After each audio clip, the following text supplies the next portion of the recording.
সংকটের সময় ইরানের পাশে দাঁড়ালো দেশটির তিন শক্তিশালী বন্ধু রাষ্ট্র, যার কারণে এক প্রকার চাপে রয়েছে ইসরায়েল ও যুক্তরাষ্ট্র। ইরানের প্রতি ইহুদিবাদীদের অমানবিক আচরণের নিন্দায় ভাসছে পুরো বিশ্ব।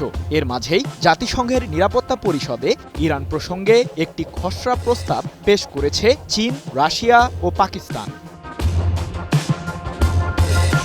মধ্যপ্রাচ্যের শাসনভারে পালাবদল ঘটানোর ফন্দি আঁটছেন ইসরায়েলের প্রধানমন্ত্রী বেনিয়ামিন নেতানিয়াহু ও মার্কিন প্রেসিডেন্ট ডোনাল্ড ট্রাম্প, যা এখন ওপেন সিক্রেট। আর এর পেছনে রয়েছে ইহুদিবাদীদের গভীর ষড়যন্ত্র।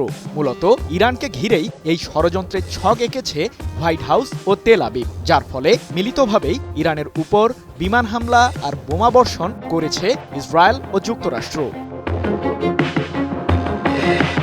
ইরানকে যখন কোনোভাবেই প্রতিহত করতে পারছে না ইসরায়েল, ঠিক সেই মুহূর্তে নেতানিয়াহু বাহিনীর সাথে যোগ দেয় মার্কিন কেন্দ্রীয় কমান্ড। ইরানের ৩টি পারমাণবিক কেন্দ্রে আকস্মিক বোমা হামলা চালায় যুক্তরাষ্ট্রের বিমান বাহিনী। যদিও তার আগেই পারমাণবিক অস্ত্র তৈরির মূল উপকরণ ইউরেনিয়াম অন্যত্র সরিয়ে নেওয়ার গুঞ্জন শোনা যাচ্ছে। তবে যুক্তরাষ্ট্রের বাংকার ব্লাস্টারও খুব একটা ক্ষতি করতে পারেনি ইরানের ফোর্দো, ইস্পাহান ও নাতানস পারমাণবিক কেন্দ্রের। এমন পরিস্থিতির মধ্যেই ইরানের পক্ষে জাতিসংঘের নিরাপত্তা পরিষদে একটি খসড়া প্রস্তাব হাজির করেছে চীন, রাশিয়া ও পাকিস্তান। ইরানের বিরুদ্ধে মার্কিন প্রশাসন ও ইহুদিবাদী সরকারের আগ্রাসনের পরই এমন পদক্ষেপ নিল বেইজিং, মস্কো ও ইসলামাবাদ। ২৩ জুন এক প্রতিবেদনে বিষয়টি নিশ্চিত করেছে মধ্যপ্রাচ্য ভিত্তিক সংবাদ মাধ্যম মেহের নিউজ এজেন্সি।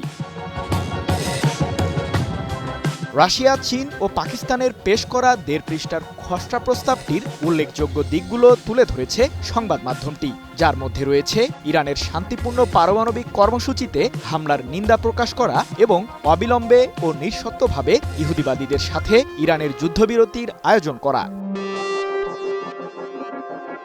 তবে আনুষ্ঠানিক ভোটাভুটির জন্য প্রস্তাবটি জাতিসংঘের নিরাপত্তা পরিষদের সদস্য দেশগুলোর কাছে এখনও বিতরণ করা হয়নি। খসড়া প্রস্তাবটি অনুমোদন পেতে আন্তর্জাতিক এই সংস্থাটির নিরাপত্তা পরিষদের বর্তমান ১৫ সদস্য দেশের মধ্যে ৯টির ভোট প্রয়োজন হবে। আগামী সপ্তাহের যে কোনো দিন ভোট আয়োজনের কথা রয়েছে। সব মশার বিরুদ্ধে সুরক্ষা দিতে এলো বসুন্ধরা এক্সট্রিম অ্যারোসল, মশার বিরুদ্ধে এক্সট্রিম সুরক্ষা। কিন্তু জাতিসংঘের নিরাপত্তা পরিষদের ৫ স্থায়ী সদস্য দেশের মাঝে কোনো একটি দেশ খসড়া প্রস্তাবটির বিরুদ্ধে ভোট প্রদান করলে তা বাতিল হয়ে যাবে। স্থায়ী এই সদস্য দেশগুলোর মাঝে যুক্তরাষ্ট্র রয়েছে। সৃজন মাহমুদ, নিউজ 24।